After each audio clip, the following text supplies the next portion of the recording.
Hello अस्सलाम सर्वेच encyclopedia में आप सबको खुशामदीद कहते हैं कैंडिडेट्स। जैसा कि आज एसएसटी जनरल कैटेगरी का पेपर हुआ था, जिसमें कुछ सब्जेक्ट से सवाल आए थे। उसमें सिविक्स से हिस्सा में आते, सिंधी था, उर्दू था, इंग्लिश था। तो आज हम इस वीडियो में इस्लामियात के जो 10 MCQ आए थे वो सॉल्व करेंगे। और जो मैंने नोट्स प्रोवाइड किए थे पेड ग्रुप्स में, उसमें से 9 सवाल उसमें से हैं जो मैंने आपको नोट्स दिए थे। इसमें एक सवाल है जो मेरे नोट्स में नहीं था, कोशिश करेंगे उसमें मज़ीद हम सवाल ऐड करके आपको नोट्स प्रोवाइड करेंगे, ठीक है। तो 9 सवाल हमारे नोट्स में थे। आज हम देखेंगे कौन से MCQ आए हैं। टेस्ट जो 15 फरवरी 2024 को पेपर हुआ है SST का। इस्लामियात के सवाल हम इस वीडियो में डिस्कस करेंगे, बाकी जो दूसरे सब्जेक्ट है वो अलग वीडियोज़ में बनाऊँगा। तो सबसे पहला सवाल था, जो कैटेगरी है वो डिफरेंट हो सकती है सवालात की। किसी के पास A था, किसी के पास B था, किसी के पास C था, तो आगे पीछे हो सकते हैं, लेकिन सवाल सेम थे। सबसे पहला सवाल आपके सामने दिखाई दे रहा होगा। What is the other name of गज़वा खंदक। गज़वा खंदक का जो दूसरा नाम क्या है? ऑप्शन A है एजाब है, क्वांजा है, कुराजा है। ऑप्शन C क्वांजा है, क्वानका है। और ऑप्शन D अखरज है। इसका जो करेक्ट ऑप्शन होगा वो एजाब होगा। तो गज़वा खंदक का जो दूसरा नाम है गज़वा अहज़ाब भी है। Who died during the year of grief. Year of grief के दौरान, या ईयर ऑफ सारो भी हम इसको कहते हैं, ईयर ऑफ सारो भी कहते हैं, उसके दौरान किसने वफ़ात पाई? तो इसमें ऑप्शंस दिए गए हैं, हज़रत खदीजा, हज़रत हमदा या अबू तालिब, या ऑप्शन D है बोथ A and C। तो ईयर ऑफ जो सारो है वो 10th ऑफ प्रॉफिट ईयर था, प्रॉफिट का, एंड 619 था साल जो अभी AD है। तो उस हिसाब से जो उसमें जो डेथ हुई थी उसमें एक हज़रत खदीजा रज़ियल्लाहु तआला अन्हा थी और एक हज़रत अबू तालिब थे। तो दोनों की डेथ इसमें हुई थी, इसलिए इसको ईयर ऑफ ग्रीफ भी कहा जाता है या ईयर ऑफ सारो भी कहा जाता है। इसका जो करेक्ट आंसर होगा वो B होगा।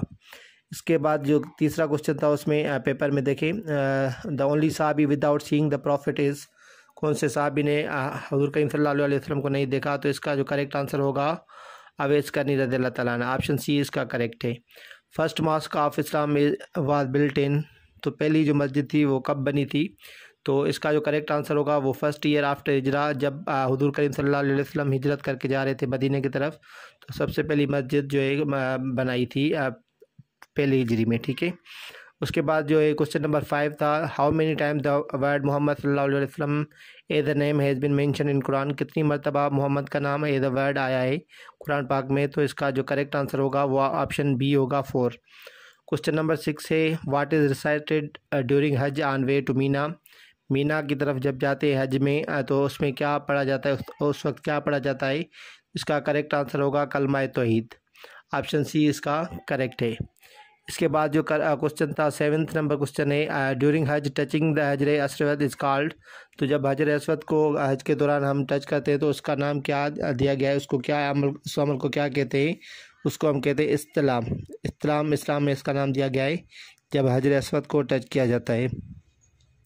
किबला was change from Al Aqsa mosque to Masjid Haram इन। तो इसके जो ऑप्शन है ये देखिए, ये नीचे थोड़े ऑप्शन आ गए हैं। तो इसका जो करेक्ट ऑप्शन होगा वो शोबान 2 ईयर आफ्टर हिजरा होगा। C ऑप्शन इसका करेक्ट था, ठीक है। Qibla was change from Al Aqsa mosque to Masjid Haram इन शोबान 2 हिजरी।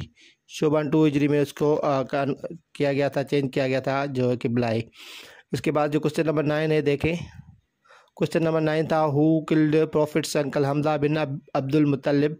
तो हमजा बिन अब्दुल मुत्तलिब को किसने कत्ल किया था? तो इसका जो करेक्ट आंसर होगा वो D होगा, वैशी बिन हरब। क्वेश्चन नंबर 10 है, बैटल ऑफ ट्रेंच वाज फाट इन। तो बैटल ऑफ खंदक या बैटल ऑफ ट्रेंच जिसको हम कहते हैं वो कब लड़ी गई थी? इसका जो करेक्ट आंसर होगा वो B होगा। तो ये सारे सवाल मैंने आपको भेजे थे, एक सवाल उस पर बस जस्ट नहीं था। तो ये सारे सवाल मेरे नोट्स में थे, देखें ये मैंने नोट्स आपको प्रोवाइड कर दिए थे, जिसमें पार्ट्स अलग अलग थे। 1 2 3 4 5 हर किसी पार्ट में 100 से ज़्यादा MCQ है या किसी में 100 है। तो ये आप अगर MCQ पढ़ के जाते हैं और जो जिस तरीके के आज सवाल आता है तो आपके लिए बहुत फ़ायदेमंद साबित होंगे अगले आने वाले जो पेपर्स हो रहे हैं, ठीक है। अच्छे से आप पढ़ के जाएँ, जो भी आप पढ़ते हैं तो सारे नोट्स पढ़ के जाएँ ताकि आपकी तैयारी अच्छी सी हो जाए। जनरल का पेपर ओवरऑल कैटेगरी उसकी बहुत मतलब इतना ज़्यादा डिफ़िकल्ट नहीं था, और उर्दू और सिंधी में कोई एक सब्जेक्ट अटेम्प्ट करना था, ठीक है। ये भी आप नोट कर लें। जिसके पास जिसको उर्दू समझ नहीं आ रही थी वो सिंधी अटैम्प्ट कर सकते हैं, या जिसको सिंधी समझ नहीं आ रही थी वो जस्ट उर्दू का अटैम्प्ट करेंगे। उन दोनों में से कोई भी एक आपको अटैम्प्ट करना पड़ेगा। और 0.5 की मार्क्स भी आज दी गई थी, कट मार्क है, मतलब डिडक्शन मार्क्स, अगर आप कोई अटैम्प्ट करते हैं रॉन्ग। ठीक है, इंशाल्लाह मैं और मज़ीद वीडियोस बनाऊंगा। अगर किसी को पेड ग्रुप्स में नोट्स में शामिल होना है तो हमारे दिए गए व्हाट्सएप के नंबर पर रब्ता करके ऐड हो सकते हैं, ताकि उनको नोट्स डेली की बेस पर प्रोवाइड किए जाए। आप अपना ख्याल रखिएगा। शुक्रिया। अल्लाह हाफिज़।